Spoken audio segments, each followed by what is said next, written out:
Breaking news చూస్తున్నాం.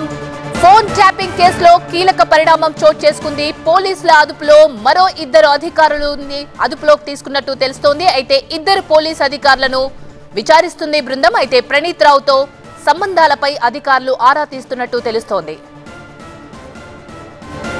అయితే ఇప్పటికే ఈ కేసులో డీఎస్పీ ప్రణీత్ రావు, అడిషనల్ ఎస్పీలు భుజంగరావు, తిరుపతన్నను అరెస్ట్ చేసిన పోలీసులు ఫోన్ ట్యాపింగ్ కు సంబంధించిన వివరాలు రాబడుతున్నారు. మరోవైపు దీనిపై తెలంగాణలో పొలిటికల్ దుమారం చెలరేగింది. సమగ్ర దర్యాప్తు జరిపించాలని ప్రభుత్వాన్ని బీజేపీ డిమాండ్ చేస్తోంది. ఫోన్ ట్యాపింగ్ కేసులో A1 గా ప్రణీత్ రావు, A2 గా భుజంగరావు, A3 గా తిరుపతన్న ఉన్నారు. ప్రధాన నిందితుడిగా ఉన్న ప్రణీత్ రావు కస్టడీ ఇప్పటికే ముగిసింది. అయితే భుజంగరావు, తిరుపతన్నతో పాటు ప్రణీత్ ను మరోసారి కస్టడీకి ఇవ్వాలన్న పోలీసుల పిటిషన్ పై కోర్టు తీర్పును రిజర్వ్ చేసింది.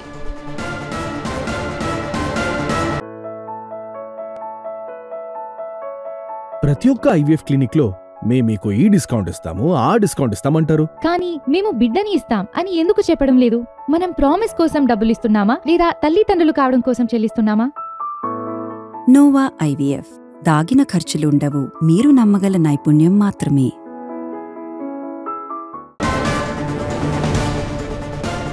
సో రోజుకో ట్విస్టుల నడుమ ఫోన్ ట్యాపింగ్ పరిణామం రోజుకో ట్విస్ట్ తీసుకుంటోంది. అయితే పోలీసుల అదుపులో మరో ఇద్దరు అధికారులను విచారిస్తున్నట్టు తెలుస్తోంది. అయితే ఇద్దరు పోలీస్ అధికారుల బృందం ప్రశ్నిస్తోంది. అయితే ప్రణీత్ రావుతో సంబంధాలపై వీరిని ఆరా తీస్తున్నట్టు తెలుస్తోంది.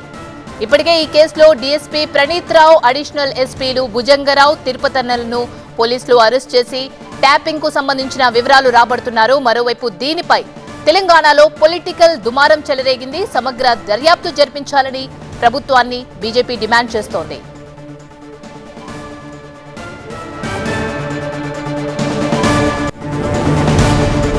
ఫోన్ ట్యాపింగ్ కేసులో A1 గా ప్రణీత్ రావు, A2 గా భుజంగరావు, A3 గా తిరుపతన్న ఉన్నారు. అయితే వీరితో పాటు మరో ఇద్దరిని కూడా అదుపులోకి తీసుకుని ప్రశ్నిస్తున్నట్టు తెలుస్తోంది. అయితే ప్రధాన నిందితుడిగా ఉన్న ప్రణీత్ రావు కస్టడీ ఇప్పటికే ముగిసింది.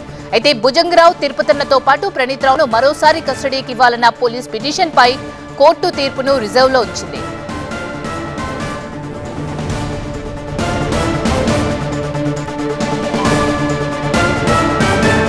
ఇదే అంశానికి సంబంధించి మరింత సమాచారాన్ని మా ప్రతినిధి విజయ్ అందిస్తారు. విజయ్, మరో ఇద్దరు అధికారులను కూడా పోలీసులు అదుపులోకి తీసుకున్నట్టు తెలుస్తోంది. పూర్తి అప్డేట్స్ ఏంటి?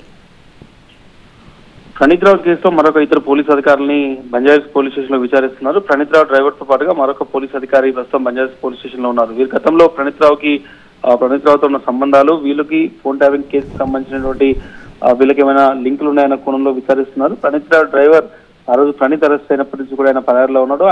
ఆయన చాలా కాలంగా ఫ్రంట్ దగ్గర పనిచేస్తున్నాడు. అతని దగ్గర కూడా కొంత సమాచారాన్ని బంజారాహిల్స్ పోలీసులు సేకరిస్తున్నారు. దాంతో పాటుగా మరొక పోలీస్ అధికారిని ప్రస్తుతం విజువల్ డీసీపీతో పాటుగా ఎవరైతే ఈ కేసు ఇన్వెస్టిగేషన్ చేస్తున్నటువంటి అధికారులు విచారిస్తున్నారో ఆ అధికారికి సంబంధించినటువంటి విషయంలో పోలీసులు కొంత గోప్యత పాటిస్తున్నారు. ఎందుకంటే ఇప్పటికే ఆయనకి నోటీసులు అందించారు. గతంలో SIBలో పనిచేయడంతో పాటుగా హైదరాబాద్ లో కీలకంగా పనిచేసినటువంటి పోలీస్ అధికారిగా తెలుస్తోంది. అతన్ని ప్రస్తుతం బంజారాహిల్స్ పోలీస్ స్టేషన్ లో విచారిస్తున్నారు. ఇప్పటికే ఈ రోజు విచారణకు రావాలని చెప్పి నోటీస్ ఇచ్చిన నేపథ్యంలోనే కొద్దిసేపు క్రితమే హైదరాబాద్ బంజారాహిల్స్ పోలీస్ స్టేషన్ కి అయితే వచ్చారు. ప్రస్తుతం విచారణ కొనసాగుతుంది. ఇద్దరిని అరెస్ట్ చేస్తారో లేదన్నా చూడాల్సి ఉంది. సాయంత్రం వరకు ఇన్వెస్టిగేషన్ అయితే కొనసాగే అవకాశం ఉంది.